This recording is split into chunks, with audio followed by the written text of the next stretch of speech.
everyone, we're Mimicker, here to introduce all kinds of knowledge, even the stuff we didn't know about. Yeah, and I have to say it is always so fascinating to see what kind of source material we're diving into today. Oh, for sure. And today's material for this deep dive is really gonna, I think it's gonna completely change how you look at your next doctor's visit. Oh, absolutely it will. But, before we really get into the weeds here, I want you, the person listening right now, to just imagine a scenario for a second. Okay, set the scene.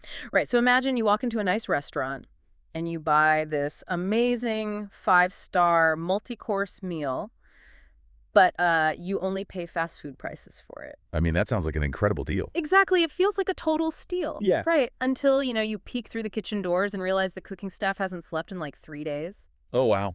Yeah, that changes things. That's right. Like they're physically collapsing over the stoves just to subsidize your cheap meal. That is honestly a remarkably accurate metaphor for what we are looking at in the sources today. Yeah, because that is the reality of Taiwan's world-renowned national health insurance system, the NHI. Which, on paper is a miracle. It totally is. It's highly efficient. It's incredibly affordable. But as we dig into the research and the articles we have today, we are going to reveal this hidden, really fragile foundation this entire system is built upon. Yeah, the extreme, almost unimaginable exhaustion of frontline nurses. Exactly. Basically, we are living off this thing called an overwork dividend. And the bill for that dividend is, well, it's finally coming due. Like, we are looking at a system that has fundamentally relied on human sacrifice to balance its spreadsheets for decades now. It's intense. So our mission today is to unpack the newly implemented 3-shift nurse-to-patient ratio law in Taiwan. Right, the big legal shift. Yeah. We are going to explore how this law is supposed to stop a massive exodus of nurses, why it might actually accidentally bankrupt your local hospital. Which is a crazy side effect, yeah. Totally. And we'll look at how the different political factions are trying to fix it, and most importantly, what this all means for you the next time you actually have a medical emergency. Yeah, because this affects everyone. But to understand why this massive legal shift was even necessary, we really have to understand the mathematical loophole hospitals were using to survive under the old rules. Oh, the math on this is wild. It really is. So the old system relied on something called the daily average ratio. Right. And, I mean, on paper, a daily average sounds perfectly reasonable. A hospital simply had to show that over a 24-hour period, they maintained a certain average number of nurses per patient. Which, sounds fine until you realize that medical care doesn't just happen evenly around the clock. Not at all. I mean, the daytime shift in any hospital ward is just a highly intense, completely chaotic environment. That's when everything happens, right? Yeah, exactly. That is when surgeries take place, doctors are doing their rounds, families are visiting and asking a million questions, and patients are constantly being, transported for complex imaging or getting discharged. It's rush hour. It's totally rush hour. So to handle that peak demand, hospitals would heavily staff the day shift. But because they're operating under strict budgets, they have to balance the books somehow. Like if you overspend on the day shift, you have to claw that money back somewhere else. Right. So what do? They slash the nursing staff during the evening and night shifts to the absolute bone. Wow. Just completely cut them. Yeah. They use the heavy staffing of the day shift to literally pull the 24-hour mathematical average up, completely masking the reality of what was actually happening at 2 in the morning. And the numbers in the sources regarding those night shifts are, they are terrifying. Oh, yeah. They're grim. We are talking about situations where one single night shift nurse could be left caring for 20 to 30 patients simultaneously. It's hard to even picture that. Right. Just think about the logistics of that for a second. If you have 30 patients and you just spend 2 minutes checking on each one, just 2 minutes, an hour is already gone. Exactly. What happens if, 3 of those patients have a severe medical crisis at the exact same time? Well, the nurse is forced to play a literal game of life and death triage. Like, who gets the life-saving intervention and who has to wait? That is, that level of moral injury and physical stress is just completely unsustainable. It is. And that brings us to the new 3-shift law. The government finally stepped in to just destroy that daily average illusion. Right, because the new law dictates strict, distinct legal limits for each individual shift. Day, evening, and night are all separated now. Yes, and it adjusts those limits based on the size and the capability of the hospital. So what are the actual numbers now? Well, the sources outline the tiers pretty clearly. So for a top-tier medical center, the absolute legal maximum for a night shift is now 1 nurse to 11 patients. Okay, 1 to 11. Yeah. And for a smaller district hospital, the cap is 1 to 15. Which, I mean, let's be honest, 1 to 15 is still a very heavy load. But compared to 1 to 30, it is a massive improvement. Huge improvement. Yeah. And the government didn't just, drop this legal mandate and walk away. They actually brought some cash to the table. Right, the subsidy. Yeah, the sources detail a special budget of over 4 billion new Taiwan dollars injected directly into night shift subsidies. Wow, 4 billion. Yeah, they're essentially paying a premium to stop the bleeding of night shift staff. It's a highly targeted financial intervention. Because the night shift was breaking down. Exactly.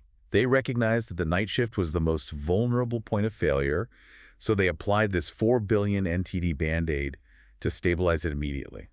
Okay, so wait, I have to push back here a little bit. Sure. If the government is legally capping the number of patients to make the job safer, right? Yeah. And they're throwing over $4 billion at the problem to boost pay, shouldn't the nurses in the hospitals be celebrating? Like, why are the sources filled with so much tension and anxiety about this new law?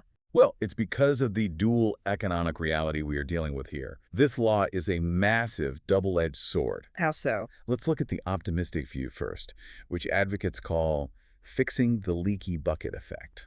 The leaky bucket, meaning the system is hemorrhaging nurses faster than nursing schools can graduate them. Precisely. The burnout under the old system was so severe that new graduates were often quitting the profession entirely within their first 3 years. That is a terrible retention rate. It's awful. So fixing the ratio is an attempt to stop the bucket from leaking. Based on the data we collect regarding patient outcomes and the sheer volume of time nurses spend on non-clinical tasks, lowering the ratio directly improves patient survival rates. Makes sense. Less patients per nurse, better care. Exactly. Every single extra patient added to a nurse's load causes a nonlinear spike in mortality, infection rates, and medication errors. So the optimistic view is super straightforward. Save the nurses, improve patient survival, and stabilize the workforce. Right.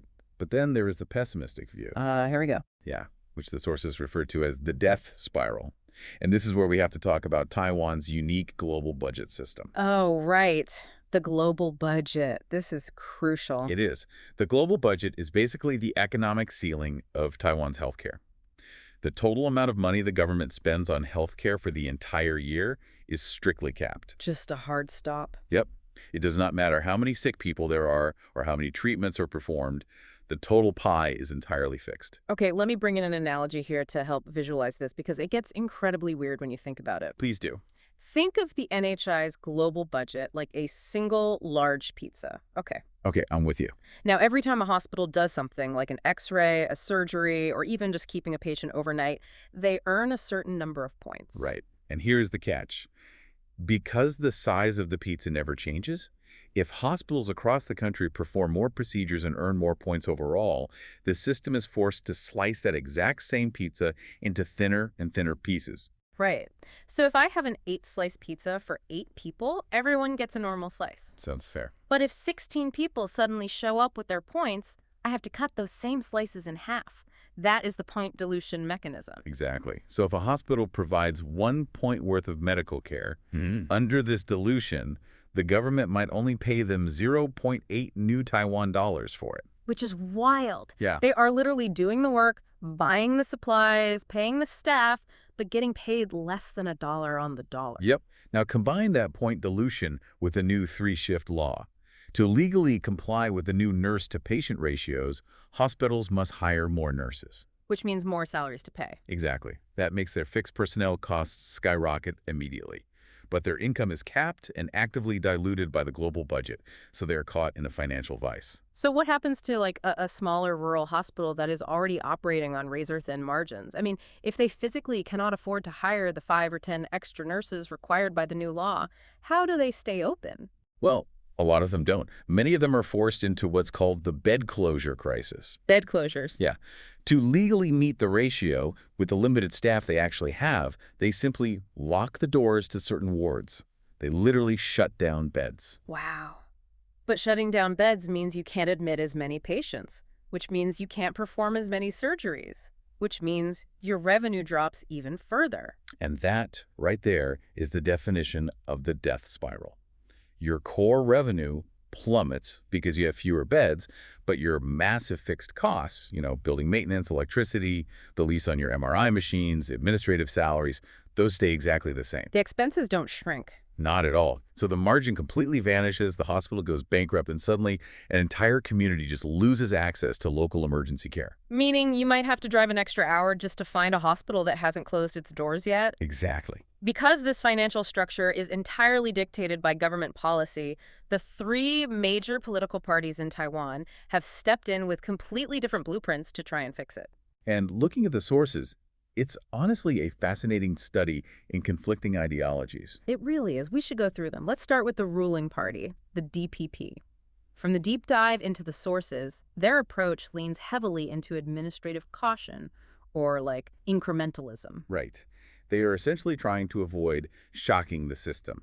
Their plan relies on using administrative rules and routine hospital evaluations to gently enforce the new ratios over time. Giving hospitals some breathing room to adjust. Exactly. And they're the ones who deployed that 4 billion NTD night shift subsidy we talked about. But the sources also highlight a massive flaw in that plan, right? Something called relative deprivation. Oh, yes. The day shift nurses feel incredibly cheated by this. I mean, I can see why. Yeah, we established earlier that the day shift is arguably the most chaotic, high-stress period in the whole hospital. You are dealing with doctors, discharges, and families constantly. Right. Yet, under this highly targeted subsidy from the DPP, only the night shift gets the financial bonus. Wow. So it breeds resentment within the ranks. Absolutely. You are working a brutally hard day shift, getting paid less than the night shift, simply because the government decided the night shift was a bigger political fire to put out. That's exactly how they feel. Okay. So that is the DPP's cautious approach. Now contrast that with the largest opposition party, the KMT. Okay, what's their plan? They are basically bringing a legislative hammer to the problem. They want these ratios permanently written into hard law immediately. No incremental grace period. Just boom, it's the law. Yep. And furthermore, to solve the hospital bankruptcy issue, they want to legally guarantee the NHI point value. They want legislation mandating that 1 point always equals 0.95 or 1 full NTD. Which, honestly, if you are a hospital administrator, that sounds like a dream come true. You finally get paid full price for the work you actually do. Does sound great. But let's go back to our pizza analogy for a second. If the KMT guarantees by law that every single slice of pizza must be full-sized, regardless of how many people show up to eat, Well, then the government has to magically conjure more dough. Guaranteeing the point value fundamentally breaks the ceiling of the global budget. right, the cap is gone. Yes. If you promise to pay full price for an unlimited number of procedures, you risk bankrupting the entire national health insurance system. And that magical dough doesn't just appear out of thin air, like it comes directly out of our paychecks. Exactly. The only way the government could fund a guaranteed point value is through massive, immediate premium hikes on the general public. Wow. So we have caution from the DPP versus the hammer from the KMT. What about the third party, the TPP? The TPP takes a very technocratic approach. They are pushing for structural disruption and technology. Like what kind of tech? Well, they want completely transparent data dashboards so the public can see real-time staffing ratios before they even check into a hospital. Oh, that's interesting. Yeah, and they are heavily championing something called acuity-based staffing. Okay, let's define acuity for the listener real quick, because a flat ratio, like 1 to 10, assumes all patients are exactly the same. Which is medically absurd. I mean, a patient who is simply resting for a day before being discharged requires very little intervention. Right. But a patient on a ventilator with multiple organ issues requires constant, intense monitoring. Obviously. So acuity-based staffing means you calculate the ratio based on how critically ill the patients actually are, not just a flat head count. I mean, it sounds incredibly smart and highly scientific. So what is the flaw with their plan? Time. Yeah. It is visionary, but it is incredibly slow. Ah. Building out the AI infrastructure, revamping the national data systems, and training all these administrators to use acuity models takes years. Yeah, that's not happening overnight. Exactly. It does absolutely nothing to stop a rural hospital from going bankrupt and closing its doors next Tuesday. Wow. So we have Party A trying to treat the immediate symptom with a Band-Aid, Party B trying to rewrite the hospital's bank account with our tax dollars, and Party C trying to build a high-tech hospital of the future while the current ones are literally burning down. That sums it up perfectly. And layered on top of all these blueprints is a fierce battle for political power. Always is. The sources detail a massive fight over the advisory committee that will actually review and adjust these ratios in the future. Oh, who gets to sit on the committee? Right. The nursing unions pushed really hard for a guarantee that frontline nurses would hold one half of the seats on that committee. Which seems entirely logical, doesn't it? If the government is regulating their daily working conditions and their physical safety, the nurses should have actual voting power over those regulations. You'd think so. But that proposal was completely vetoed during the legislative negotiations. No way. Yeah, there was intense pushback from hospital management groups who just didn't want to cede that much control over the budgets. So what happened? Eventually, a compromise was struck via an executive order guaranteeing nurses at least one-third of the seats. I mean, a third is better than nothing, but I can see why the nursing community is so anxious about that. One-third is a minority. They can still be easily outvoted by a coalition of hospital executives and government budget officials on every issue. Exactly. The fear is that they finally have a voice at the table, but they don't have the actual power to stop decisions that negatively impact them. That is so frustrating. So if Taiwan's political solutions all have these massive blind spots, how is the rest of the world handling this? Because aging populations and burned out nurses, that is a global crisis. It is everywhere, yeah. Let's look at the international comparisons in the sources. If the KMT wants a legal hammer, has anyone actually tried that? Yes, California is the prime example of this. Yeah. They implemented the absolute legal red line, a strict 1-to-5 ratio for general wards, permanently written into state law, with massive financial penalties for any hospital that breaks it. Oh, wow. And did it work? For patient safety? Yes, Oh, no. brilliantly. Huh? But California does not have a global budget system. Right. Their system is funded by commercial insurance. So the hospitals simply took all those massive new labor costs and passed them directly on to the insurance companies. Who immediately pass them on to the patients, right? Exactly. Drove up healthcare inflation immensely. Right. So if we want California safety ratios, we have to be willing to pay California insurance premiums. Pretty much. Okay, so what about carrots instead of sticks? Could we just, pay hospitals to do the right thing? Well, Japan tried that. Their system is quite similar to Taiwan's, actually. Hmm? The Japanese government used financial incentives. They told hospitals, look, if you can achieve a stellar 7-to-1 ratio, we will pay you significantly higher rates for every single patient you treat. Okay, so they basically turned patient safety into a highly lucrative profit center. In theory, yes. But in practice... In practice, it unleashed a ruthless corporate talent war. Oh, I see where this is going. Yeah. Huge, wealthy medical groups had the capital to just buy up all the available nurses in the market to unlock those high rates. Because they could afford to offer the best salaries? Exactly. Smaller rural hospitals couldn't compete with the salaries. They lost all their staff and were forced to close or merge into the larger conglomerates. Wow. A totally brutal market solution. The strong get stronger and the weak get absorbed or just die. It really was. So what happens if a country just ignores the problem and tries to maintain the status quo? Just look at South Korea. They are a major warning sign in the sources. What happened there? They have a very similar NHI structure to Taiwan, but they chose to keep their ratios incredibly high, often 1-to-12 or 1-to-15 in general wards, while keeping nursing pay extremely low. They basically put a lid on a boiling pot and just ignored it. And it exploded. Oh, man. Literally society-shaking national strikes. The entire country's medical system was practically paralyzed as professionals walked out. It is a terrifying glimpse into what happens when a system flat-out refuses to adjust its pricing to match reality. And the patients are the ones left in limbo. Always. So is there any country that actually has this figured out without, massive inflation, corporate monopolies, or national strikes? Singapore and the Nordic countries offer two very different but highly successful models. Okay, let's hear them. Singapore uses a very aggressive skill mix. They heavily utilize foreign nursing aides to handle the grueling physical labor of patient care. So feeding, bathing, turning patients in bed. Exactly. This frees up their highly educated registered nurses to focus entirely on complex clinical decisions. Okay, so they divide the labor really efficiently. And the Nordics? The Nordic countries rely on immensely strong labor unions that simply refuse to allow unsafe workloads to exist. But the real secret to their success is incredibly strict gatekeeping. Gatekeeping meaning, you cannot just walk into a massive hospital whenever you feel like it. Yeah. Actually, I want to ask you, the listener, a direct question right now. Think about the last time you went to the ER. Was it a real life-threatening emergency? That's a great question. Or did you just have, like, a nasty flu, maybe a sprained ankle, and you wanted to be seen by a top doctor right away? Because in the Nordic system, that ease of access simply doesn't exist. It really doesn't. You must go through a primary care physician first. You wait. And that is exactly why their hospital nurses aren't overwhelmed by non-urgent cases. Exactly. Looking at all these global successes and failures, it becomes undeniably clear that Taiwan needs way more than just a new ratio on a piece of paper. It requires a total systemic overhaul. And this is where the story lands right at the listener's front door. Because fixing this system means fundamentally changing the nature of how we experience healthcare. Totally. The primary systemic fix required is addressing the pricing failure. Explain that. Right now, hospital administrators view nursing as a cost center.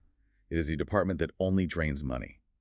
The NHI must restructure its payments to separate nursing fees from generic room fees and drastically raise the value of those nursing fees. Follow the money. Always. If the government pays hospitals well specifically for providing excellent nursing care, nurses suddenly transform from a cost center into a revenue generator. Exactly. Hospitals will fight to hire and retain them because they actually bring in money. That makes total sense. The second major fix connects back to the TPP's technology focus and Singapore's skill mix.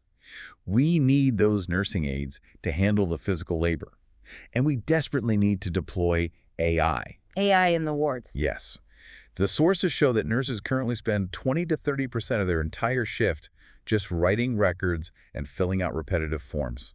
That is nearly a third of their day lost to paperwork. It's insane. I'm struggling to see how tech is a silver bullet, though. Like, how does AI actually help a nurse who has 15 patients crashing? Well, it doesn't stop the patients from crashing directly, but imagine using AI voice-to-text to automate all the charting. Oh, I see.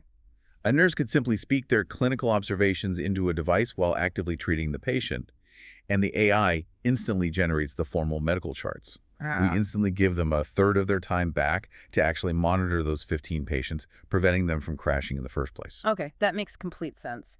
But implementing all of this, like higher pay, AI infrastructure, hiring foreign aides, it all leads to an unavoidable reality for the listener. It does. The era of the overwork dividend is over. We talked about hospitals capping bed numbers to stay legal. The direct result of that is happening right now in emergency rooms. It really is. ER wait times and boarding times, which means waiting for days on a gurney in a hallway for a real room to open up, are hitting record highs. Yeah, it is the unavoidable friction of a system in transition. The healthcare infrastructure is forcibly recalibrating to a safe baseline. But I have to challenge this outcome.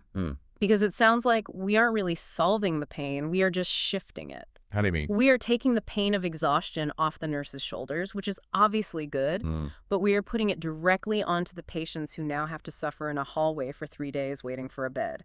Well, it is absolutely a shifting of the burden, but it is a necessary shift to avoid total systemic collapse like we saw in South Korea. Right. The uncomfortable truth is that true quality requires sacrifice. We can no longer pretend that a society can have infinite access to care, world-class medical quality, and bargain basement prices all at the exact same time. The math just doesn't work. Something has to give. Exactly. The sacrifice will either come through higher premiums out of our paychecks to fund these necessary changes, or it will come through longer wait times because we actively choose to limit hospital capacity to mathematically safe levels. And that brings us to the core of everything we've unpacked today. We have all grown incredibly accustomed to receiving world-class healthcare at the monthly price of a streaming subscription. It's a luxury. But that luxury was an illusion, built entirely on the silent, physical exhaustion of medical professionals working behind closed doors. It really was. Now that the bill for that overwork dividend has finally come due, it leaves us with a really provocative question to think about. Are you willing to pay a little more out of your pocket and wait a little longer in the lobby to ensure the person holding your life in their hands isn't collapsing from exhaustion themselves? That's the real question.